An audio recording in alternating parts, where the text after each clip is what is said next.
Okay, so I think Seth was not uh, with us last time, right? So Yeah, I don't think. I think I had hockey or something. yeah, so I think we did about the second paramita. You remember that you were in the first class.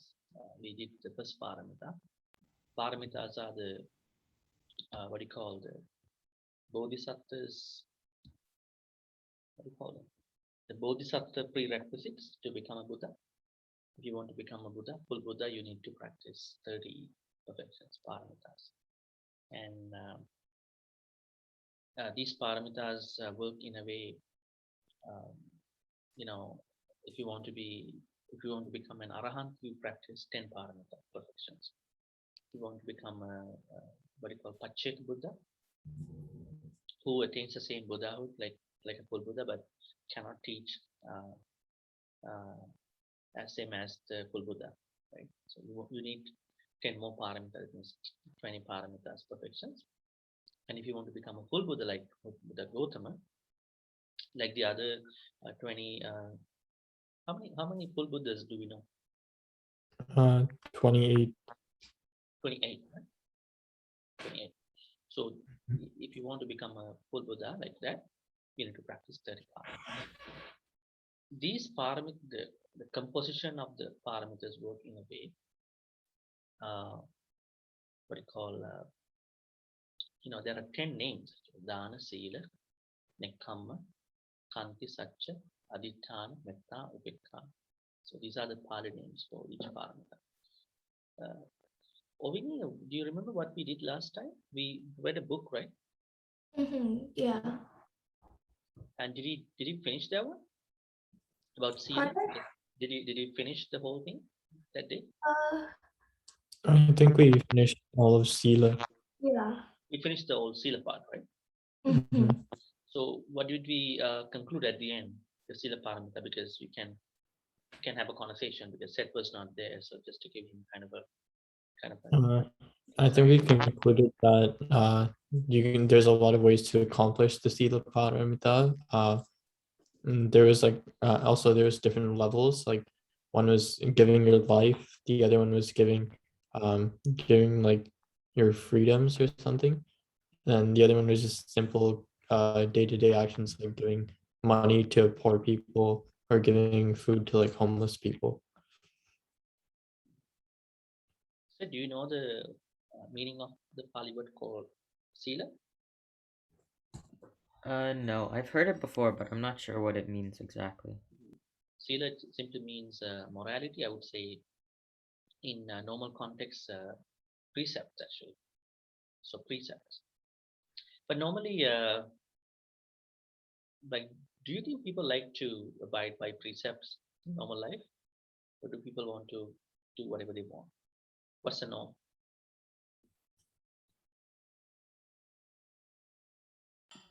I mean, I would say generally people just do what they want. Yeah, this is kind of the norm. But they have their own, what do you call, uh, cultural norms of what they are not supposed to do, like killing, stealing, right? Other than that, no, this is one of the big reasons why people don't like the term religion. Religion, but they like spirituality. They want to be spiritual. They don't like to be a part of a religion. What do you think about that, Avindu? Religion or spirituality or something else? How do you see I this? think Mhm. I think spirituality is like just believing a deeper meaning to life, and then religion is like following a set of rules that lead to a path of like spirituality. Do you have more freedom, like freedom to think in a religion or in a spiritual context? Like Probably do in you a have more spiritual freedom? context. Hmm? Probably in a spiritual context. Avani, what's your take on? Yeah, same thing. Religion is like kind of rules of what you're supposed to do. Like it's not rules of like bad things, but it's like leading a path for you. But spirituality, you kind of like get to choose. It's like more open. Hmm. Okay, so this is a big conversation that's happening everywhere. Is Buddhism a religion I don't or, think or so. a philosophy? What, how do you call it? Somebody may Uh, ask you, are you religious? What if somebody is going to ask you, hey man, are you religious? Are you, what's your answer like? Said, what Uh, if somebody bumps into you and say, are you religious guy? I usually say I'm kind of religious because Buddhism is kind of a mix of philosophy and religion. There's some religious aspects, but also a lot of philosophy aspects. So Hmm. But at the end, how do you view that? I There are generally, religious yeah, aspects and spiritual aspects, but I'm asking not about Buddhism as, I mean, if you put Christianity, Hinduism, Islamism like baggages, I'm not asking how do you see Buddhism? Like looking at that particular baggage, how do you perceive Buddhism to you in your personal life? You wanted to make it as a, you want to perceive it as a religion to you, spirituality to you, or something else to you? uh, generally I see Buddhism as a philosophy. Mhm. Yeah. Okay, so how does that matter to you? I mean, there are many philosophies in the world, right? Aristotle philosophy, Socrates philosophy, Hindu philosophy, Islam philosophy. Well, generally I feel like Buddhist philosophy it's a lot of more common sense. Uh, Can you give some examples, one or two? Well, like a lot of the major rules, obviously there are this in like other religions, but it's like don't kill, don't hurt others, and generally you should follow those. But Buddhism also says a lot about giving to other people, which I find uh is like a, a bet a part of like the Buddhist philosophy that I would like to follow more. What does make Buddhism to be different from other religion in terms of killing, not killing? I mean, if every religion, if every philosophy, in your case, if every philosophy uh, and encourages people to not to kill, uh, refrain from killing. So, uh, how different is Buddhism in that context? Or is Buddhism the same like that philosophies? Well, in terms of killing, I would say that it's the same because generally people should not kill, and that's like shown in many religions around the world.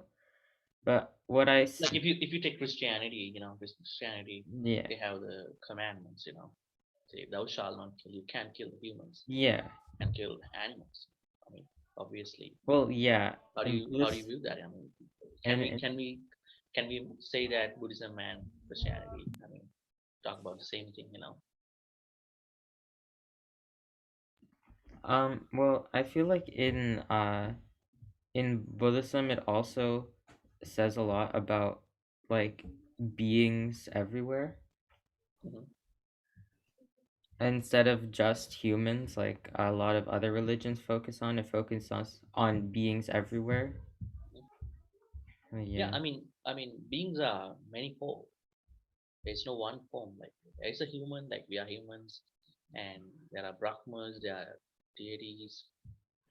I would say beings, beings, not humans. yeah, Beings are manifold, animals and bacteria. Right? The best way yeah, to say is not a bacteria. I would say some tiny creatures you can't see. Only yeah. you can see with a, what do you call, what kind of a scope? Magnetic. Microscope. Microscope. Yeah, magnified scope. Yeah, Microscope. yeah, microscope. Uh, yeah, there are differences. I'm not trying to say that this is better than the other one, but I'm trying to look at philosophy wise. There are differences. We have to talk about today's topic, so I'm gonna a little bit move on to that. I just want to say, when it comes to life, religion, philosophy, they are Christian, Catholic, Abrahamic kind of words, huh? Religion, philosophy. So you can find out religious elements, philosophical elements. What else? Uh, many other elements in Buddhism. But Buddhism is more likely a way of life. Don't you think so? Mhm. It's a way of life. Somebody can really incorporate fundamentals, I would say, uh, all these good fundamentals, and there is no one way to practice it. Now, in the other day, you have to, they have to say that, hey, you have to do like this, do like this. If you don't do, out, can't do that way. In Buddhism, you can be generous, but this guy is generous from this guy differently. It's okay. People are differently good. I always believe that. I mean, you might not be perhaps somebody who is like a traditional Buddhist, but you are a Buddhist. You're different. So in the Buddhist teachings, we cannot what you call single out somebody to be a good person. So good people are differently good, and also the bad people. Bad people are differently bad. There's no one way to be bad. There is a there is someone who is really killing somebody, probably killing beings, but there will be somebody who is killing other people with a lot of smartness. Uh, Now, this is a conversation that's happening everywhere. When you are more intellectual, you might be perhaps doing some harm to other people. Like this is a conversation going on. Like in Japan, as I said in the morning, if you can remember, uh, some of the groups, very very talented graduates in the universities, undergrads, young people. They really believe some of the extremist beliefs. I mean, especially some of the contemporary teachers. They seem to be really good, but because they are intellectually vulnerable, they are up to do anything, any violent thing. That's why we should not be in the traditional context or in the modern context. We have to be in the middle. Take what's more important from the traditional thing and just give up the unnecessary stuff, and then take what is good from the modern context and give up what is not necessary. Like if you are from Sri Lankan context, you take the good things from Sri Lanka and you give up the bad things from there. You take the good thing from Canada, give up the bad things from Canada. How is that going to be? That's the good way. Not like say I'm more Sri Lankan, I'm more Canadian. That might not make sense. Huh? A lot of people would like to take ends, extremes, of this side or this side. We have to be in the middle. Okay, so we're supposed to talk about the third paramita, which we call by nekkhamma. Now, what is nekkhamma? Nekkhamma means, what is karma? The opposite of karma is nekkhamma. Karma means pleasure. Pleasures. Do we want pleasures every day? Yeah. Yes. What are the pleasures that we are seeking for on a day? Probably Maybe like sensual pleasure and like Good pleasures. hearing How do you stuff. sort of sound. you know nail down or boil down pleasures into a specific context? Specific context. Like maybe we like have sorry, just like maybe like good food that you want, like eating, tasty food. taste. Yeah, Yeah. it's about taste. Any of the five senses. Through five senses, we acquire as pleasures. Mhm. So we would like to see the people we really like to see. The people, beings, environment, and then the sounds, and then smell and taste, right, and contact, right, comfort, and also some thoughts. Right? Are they pleasures? Mhm. Sometimes Yeah. if somebody is in a relationship, they might want to incorporate all these six into one person. Want to see, want to hear, everything. All this is come in one package, and these are the pleasures. If it relates to somebody who is a little bit older, it could be different. There are people who really want to eat this food. If I can't find out this food, I don't want to eat anything, right? So pleasures arise in different ways. At the same time, if we carefully take a look at the pleasures, uh, we can understand that we are very much stuck in the pleasures. Uh, what if uh, what if uh, we have a kind of mindfulness about the food that we are like junk food, consuming a lot of junk food, chocolates, sweet foods, probably you will be taking care of your body very well. I mean, if you don't eat that much sweet stuff, salty stuff, a lot of consume a lot of calorie, right? So you might perhaps be healthier than you think. But because of this perception that I want to eat this, that, I can't eat this and that, I don't want to eat anything.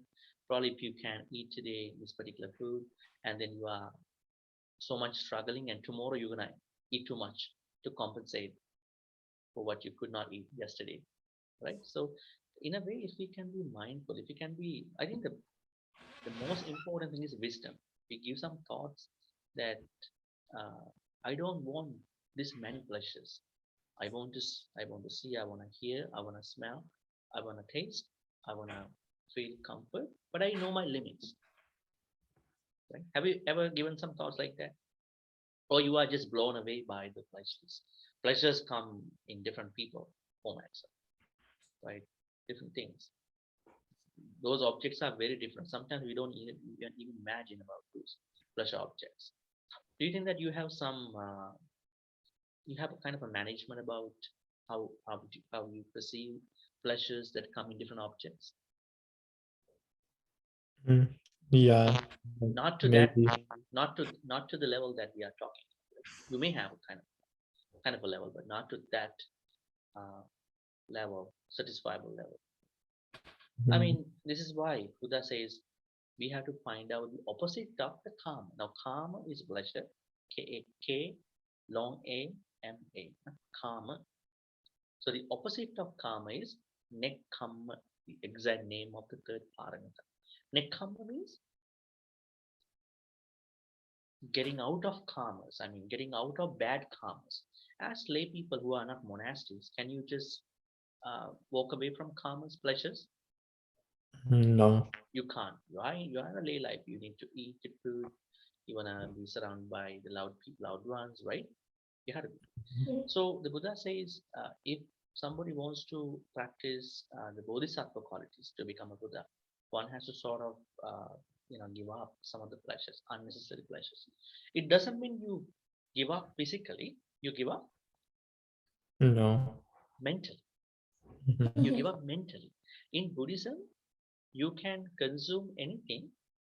It doesn't matter how many pleasures you have, but what matters is the mindset you have while you are consuming. You are not very greedy about things. You may eat good food, but you are not attached to the food. That's very important. Can people do like that? Or or oftentimes what is happening is the opposite.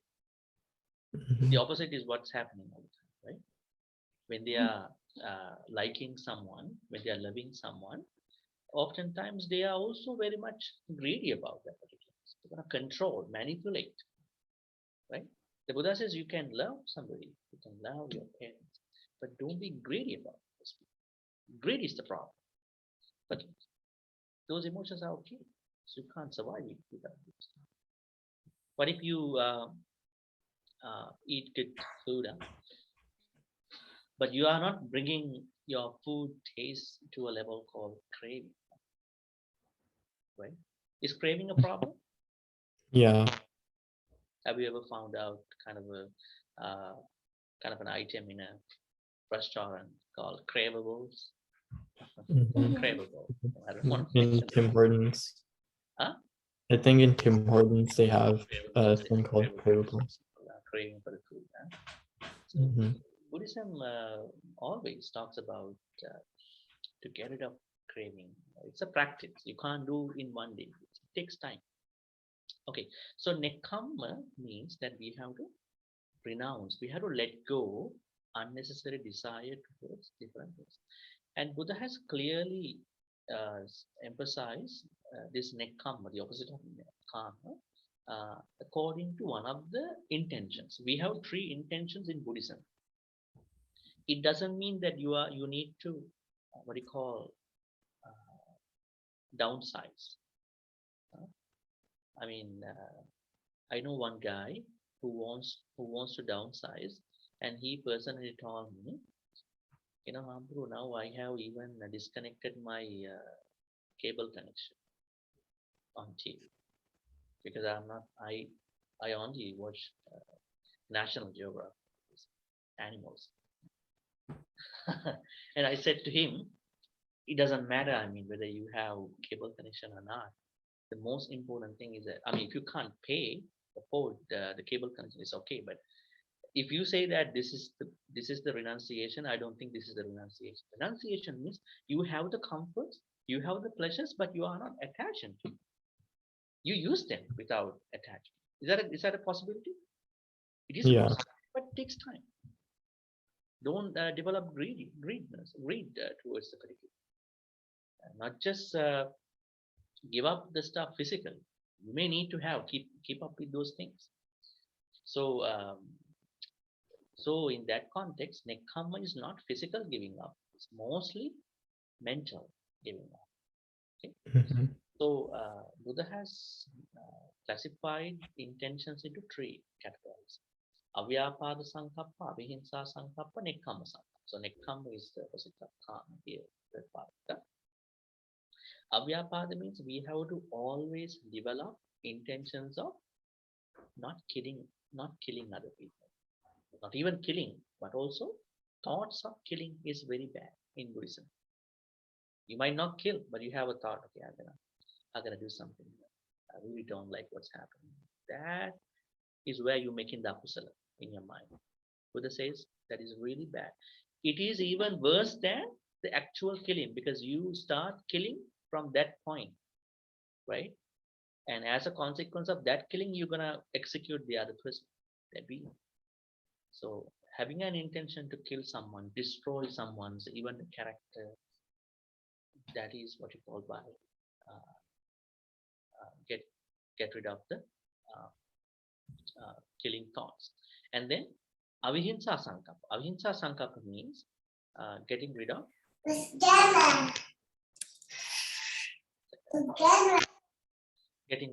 the intentions of harassing other people.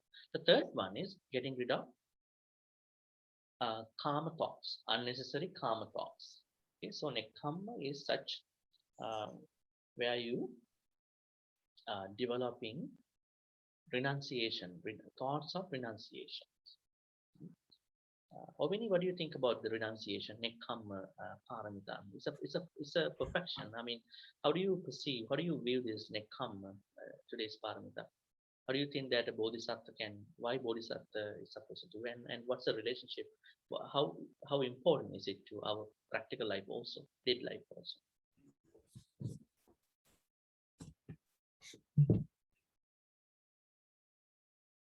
Yeah, you are muted. Yeah, go ahead.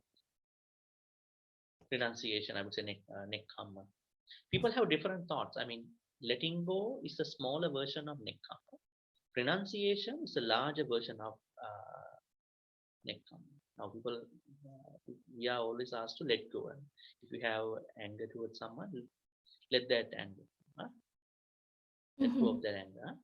But renunciation is kind of a broader, larger version of giving up. So you are permanently giving that up. You are not keeping any strings attached to. Anger, jealousy, greed. And how do you think that how Buddha may have perceived this, bodhisattvas perceive this in their journey to become a Buddha, and how is it relevant to our life, our daily life? As normal people. Well, I would say like it's important for some things because like some people like hold anger for like a really long time for stuff that don't really matter, and like those stuff you just need to let go and not think So like. I have a question. Why people keep anger a long time? What's the Buddhist interpretation of that keeping? So they are holding on to that anger. They have a greed towards what may have happened. Somebody may have done. So they have greed towards that. They don't want to let go of that particular incident. They have greed or jealousy, so that's why they would like hold on to it. But like those stuff you don't really need to hold on, and if you just let go, then it's like way better, I'd say. And how is it relevant to us? I mean, our life, our day-to-day life. I mean, could you explain how this will be important to you in your daily life? Do you have a very perfect life every day? I mean, you have no remorse. Uh, I mean, no, I would say uh, annoyances, irritations. Uh, uh, how do you sometimes struggle with these things, or do you not face any of these things in your real life because you are with a good family? I don't face any of these. Okay. But do you But think that other people might struggle these things yeah, because of different other reasons? other people probably do suffer um these things. Seth, how do you view this? How do you view this thing? I mean, uh, nekkhamma. Why is nekkhamma important to us? Uh, and then how? What do you think about the bodhisattvas, and why are the bodhisattvas take this as very important in their practice? Well, for I know that for like us as like not bodhisattvas, but for us, like it's important to like not get too attached to things, so it's like sort of like stays on the middle path.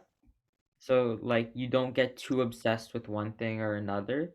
And for bodhisattvas, I think it's important for them to like just not have attachments in general. So for them to not be attached to these generally material Can we things. can we replace attachment with greed? Because we may have attachments, but the problem is greed. Now your parents have an attachment to it, so Well, that yeah, is normal, right? You may have attachment back to them, right? But the problem is when your attachment is too strong and too much, you will get into a different level. yeah, like when the That could be attachment, the greed. Huh? yeah, like when you're like it's important to like regulate it within ourselves so like our attachments don't become like obsessions, Yeah, because yeah, then that, obsessions. Mhm. yeah, and That's then a good that one. isn't good. Mhm. Yeah. Okay, so the third perfection that a bodhisattva fulfills is nekkhamma. Nekkhamma means trying to get rid of karmas mentally. So you may perhaps, the most important thing is the mental part. But unfortunately, a lot of Buddhist people, they understand this from a very material perspective. huh? That's a little bit sad. What is more important? I mean, is it to lower your physical karmas? What is more important? Is it, physical karmas or mental karmas? What is, I know it's more important to get rid of all, but what is more difficult to get rid of? Is it physical karmas or mental karmas? I think it would be mental karmas because those are like the things that are really holding you back. Because like physical karmas, for Physical example, karmas, they come from actually mental karmas as an extension. yeah, exactly. They're a product of the mental karmas. So But unfortunately, a lot of people, they are trying to get rid of the physical ones. I mhm. don't want to have. If you really want to buy a good car one day, there's no problem from the Buddhist side. Go ahead, you can buy it. But the problem is if you know that you have money to pay back. That's one thing. Your affordability. That's one thing. But if you can afford, that's a different thing. It's okay.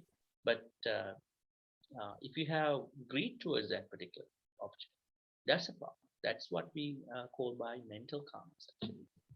So, yeah. Anyways, any questions, two of you, three of you? Okay. No, No I'm there. questions, then we will then wrap this up at this point, and we will be seeing you then once again in 2 weeks of time. Is it gonna be on 28? Is it so? Hmm. Let me just check the calendar. I hope it's gonna be on 28. November 28th. Mhm. Next week is Yeah, the November 28th. 28th, right? Yeah, Okay. next week is the 21st. November 28th. Any questions so far? No. Yeah. Okay, I know that you are not participating in the singular class, so if so, you have a very good weekend. Take care. Thank you, Have a Bhante. good Saturday. Okay, Good Saturday. Thank you. Good night. Good Saturday.